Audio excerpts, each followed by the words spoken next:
The one thing that's always bugged me is closure, and closure with cycling, because I never had it. You know, the last race, retirement, this is it, and it's closed book. Well, for me it wasn't. It all just happened, and before I knew it, I wasn't cycling anymore, you know?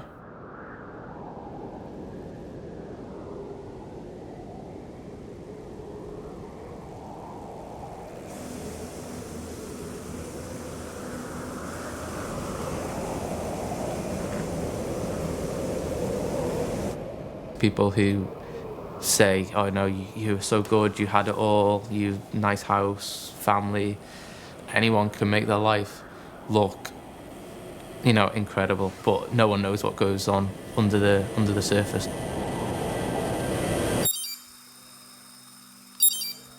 End ride, yes please. Thank you. Peter Kennaugh, Golden Talent. Is that what it says? Golden Talent, yeah. Once upon a time. I need to find the other book, which could be at my mum's. I think my parents might have done this for me, this one. I think this is under 14s. You've got me there, Luke Rowe. But yeah, me, Luke and Mark and Adam Blythe, Geraint Thomas, Ian Stannard and Ben Swift just grew up racing against each other. This was the first World Championships I won as a junior on the track in 2006. This was Cappadocia, which is probably the biggest, most significant one-day amateur race in Italy. And that was kind of the first significant result, really. That was the following year in the Baby Giro, and this was really the race that I turned professional off. Nice memories. Now we're into 2012. It's quite strange because it's a great achievement, obviously winning the Olympics, but to wear that professional jersey in the pro peloton and ride the Tour de France, and that's where my passion was.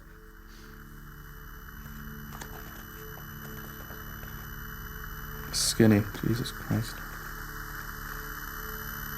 From maybe 2014, 15 until 2019. Every early springtime I would face, I don't know whether you can call them demons or a low feeling in myself. And when it happens for the first time, you're not sure what it is and you don't know how to deal with it, and I didn't really know why I was feeling down. I couldn't put my finger on the reason. And with each year grew more frustration, and it hurt more inside, and it to the point where I was like, I don't know if I can go through another year of this because of what it was making me feel like as a person, which I didn't like. I always felt like I was all my decisions were made subconsciously, like I had no ability to maybe think about how I was acting or why I was acting the way I was. It was all just happening really fast. How do you stop a sport that, one, you're good at? There's not many things in life that you're good at as a person, where you've been gifted this talent where you can, you know, quite naturally be successful. So to make this decision to stop was so hard because it went against everything that I'd worked towards.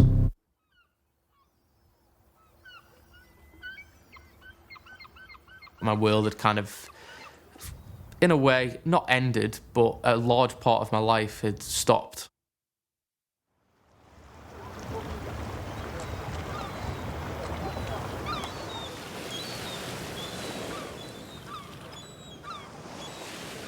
Yeah, a couple of months down the line, there was a local triathlon on.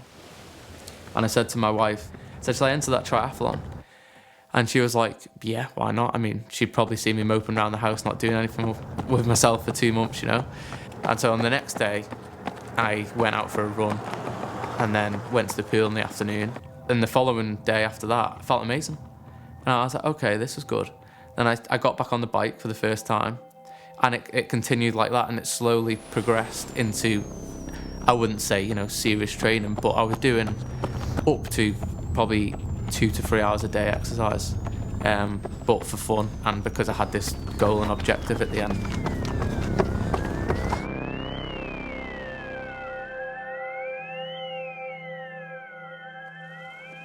So when I talk about training, back to training, I mean consciously doing the training, but subconsciously not knowing what it was doing to me as a person and to my well-being and my outlook on life.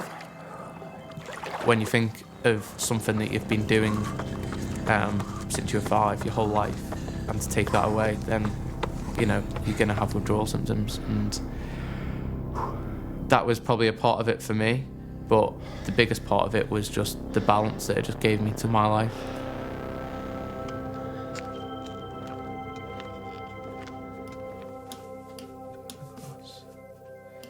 Actually, I want to...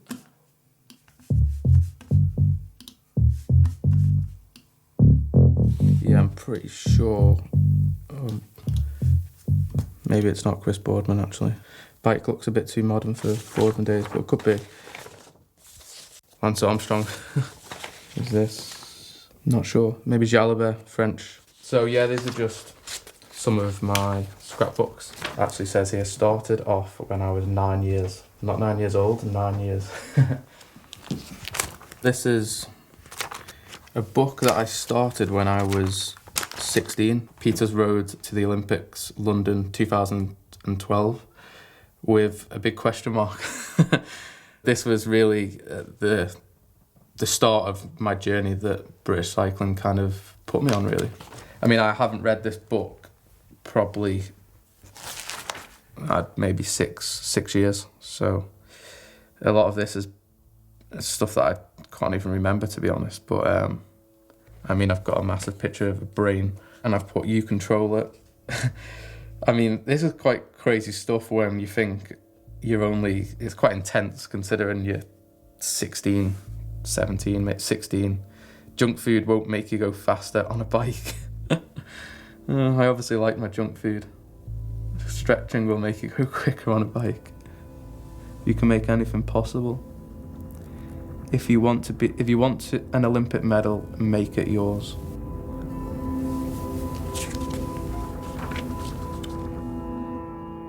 Living my dream and achieving my ultimate goals, I'll be a road pro riding such races as Paris-Roubaix. Never rode Paris-Roubaix. Tour of Flanders, never did Flanders. Tour de France, did the Tour de France, did the Worlds. In the winter, ride pro 6 days. Becoming a famous star. Jesus. I mean, there was nothing that really could even come close to distracting me or getting in the way. So I prepared my whole life for this moment. But what I'd never prepared for my whole life for the moment was, okay, then when you turn pro, what happens? This race has also opened my eyes a lot and gave me an insight into what bike racing is actually about.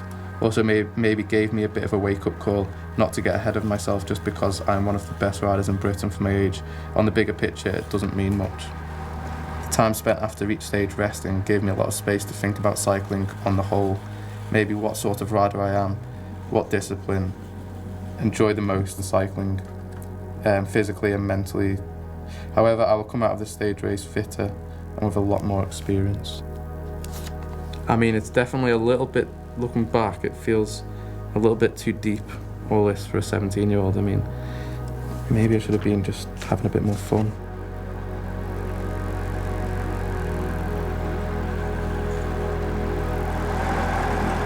So that's when it started. Maybe I was, okay, I've turned pro. And you ride the wave for a bit, you have the honeymoon period.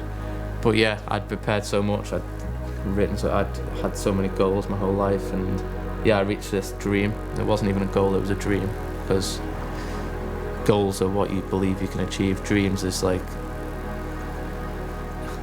it's a fantasy almost, but you have to have dreams. And then I got to a stage in my career or in my life where I was like, well, if this is the dream, then what the heck does life mean, you know? And then I've spent the last 3 years trying to figure that out, so.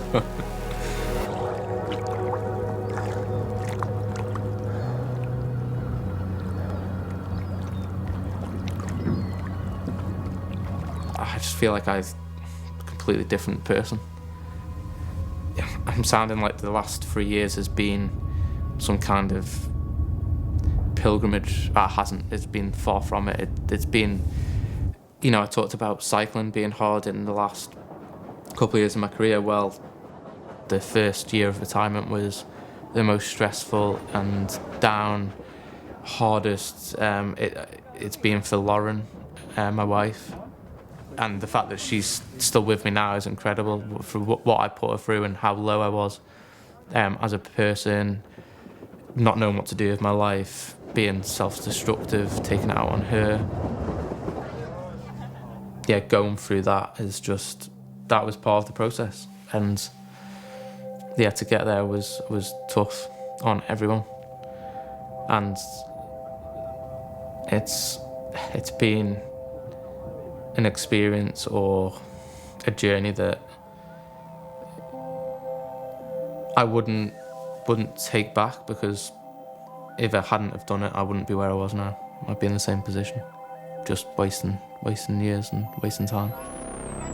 Whoa! Dad, that is yours! Catch it!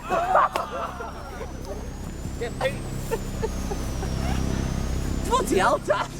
I feel like I can actually deal with what's in front of me rather than trying to mask it or trying to push it aside or turning it into something that's completely irrelevant to the situation that's going on now and running away, which is what I used to always do.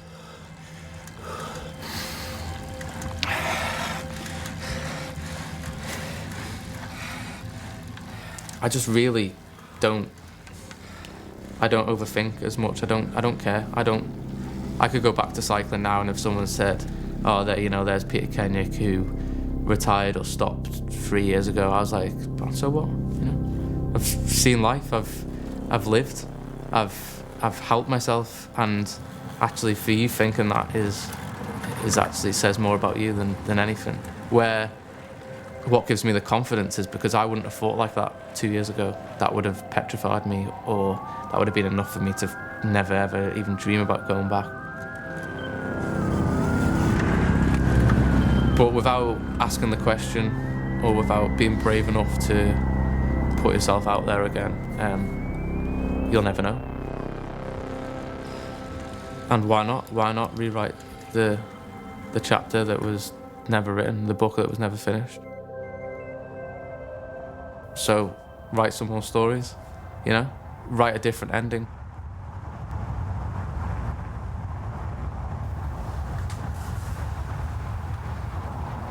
But I mean, you've seen me on my bike this week. You see the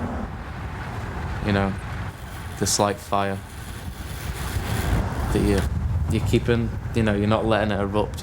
You understand the circumstances, you're keeping it, you're taming it constantly. But you see it. I feel it to my eyes and in my legs when I'm on the bike, And I clipped in today, and I was like, sat down on the side, and I was like, shit, that's it. That's what I feel. It's belonging, normality, freedom. This is who I am, purpose, everything with that one clip into the pedal. And that's the danger when you forget about that. And when you don't remember it and don't appreciate it. And when you take it for granted. That's the dangerous part of it. But it hadn't for a long time. Or I hadn't let it or allowed those feelings to come back. But now it does. And I understand why. Because it's part of me. It's who I am.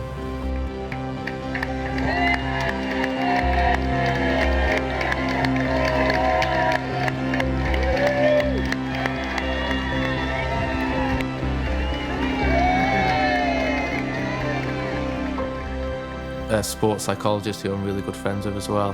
When I stopped, he helped me out a lot, and his main question to me was, what's your identity and who are you?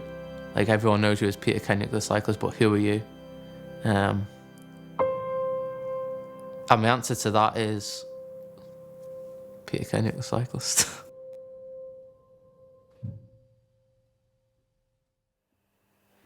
So we don't have to capture the swimming tomorrow? No, fuck the swimming. Burn that wetsuit. It's done. It's over. Oh God. Do you know what though? If I go back to cycling, I'll still swim.